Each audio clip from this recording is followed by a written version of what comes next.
Hello students.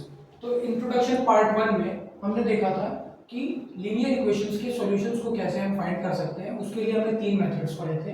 अब यहाँ इस वीडियो में हम कंसिस्टेंसी ऑफ इक्वेशंस के बारे में बात करेंगे।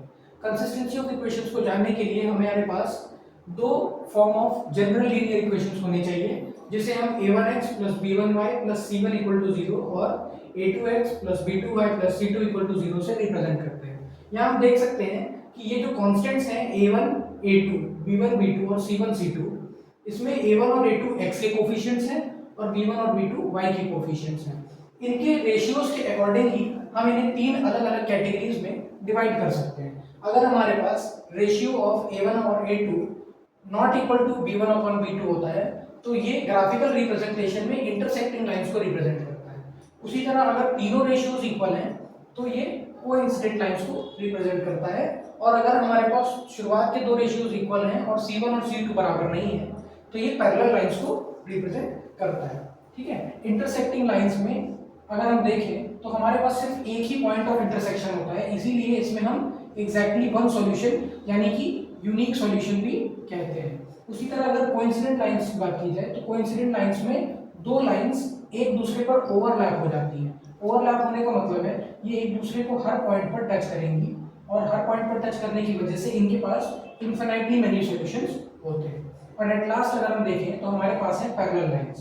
पैरेलल लाइंस का मतलब है दो लाइंस जिनके बीच का डिस्टेंस हमेशा सेम रहता है, मतलब ये कभी भी इंटरसेक्ट नहीं होंगे और इंटरसेक्शन पॉइंट नहीं होगा, दैट मींस इनके पास कोई सॉल्यूशन भी पॉसिबल नहीं होगा। अब इस बात को हम कुछ एग्जांपल्स के थ्रू समझते हैं। हमारे पास यहाँ एक एग्जांपल है। पहली इक्वेशन है x - 2y = 0 और दूसरी इक्वेशन है 3x + 4y - 20 = 0। अगर हम यहाँ पर a1 और a2 का रेशियो देखें तो a1 और a2 x के कोफिशिएंट्स होते हैं, तो यहाँ पर कोफिशिएंट है 1 और यहाँ पर है 3। उसी तरह अगर हम देखें b1/b2 तो b1 और b2 कोफिशिएंट्स थे y के, दैट मींस -2/4। अब अगर इसे सिंप्लीफाई करके लिखें तो ये हो जाएगा -1/2। तो a1 और a2 का रेशियो था 1/3 और b1/b2 का रेशियो है -1/2। दैट मींस कि यहाँ पर a1/a2 not equal to b1/b2 है। दैट मींस ये जो फॉर्म्स ऑफ इक्वेशन है ये किसका एग्जांपल है? इंटरसेक्टिंग लाइंस का, और इनका यूनिक सॉल्यूशन पॉसिबल होगा।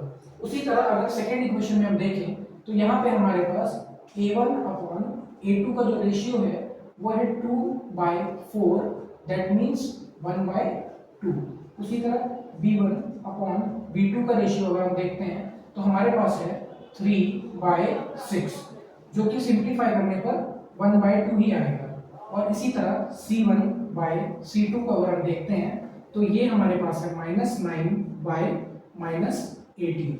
इसे भी सिंप्लीफाई करने पे हमारे पास 1/2 ही आएगा। दैट मींस ये a1/b2 का जो रेशियो है ये इक्वल टू है b1/b2 और c1/c2 के। इसीलिए ये जो दो फॉर्म्स ऑफ लीनियर इक्वेशन है ये किसका एग्जांपल है? कोइंसिडेंट लाइंस का एग्जांपल है।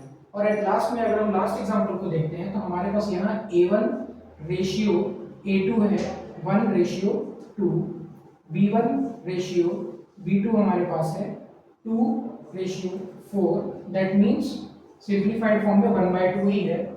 और लास्टली c1/c2 को अगर हम देखते हैं तो ये हमारे पास है -4/-12, जिसको सिंप्लीफाई करने पे हमारे पास 1/3 आएगा। तो a1/a2 का जो रेशियो है वो बराबर है b1/b2 के, लेकिन नॉट इक्वल टू है c1/c2 के। तो इसीलिए ये जो फॉर्म ऑफ लीनियर इक्वेशन है ये नो सॉल्यूशन यानी कि पैरेलल लाइंस का एग्जांपल है। तो उम्मीद है कि आपको ये इंट्रोडक्शन समझ में आया होगा और नेक्स्ट वीडियो में हम इस चैप्टर की एक्सरसाइजेस को स्टार्ट करेंगे।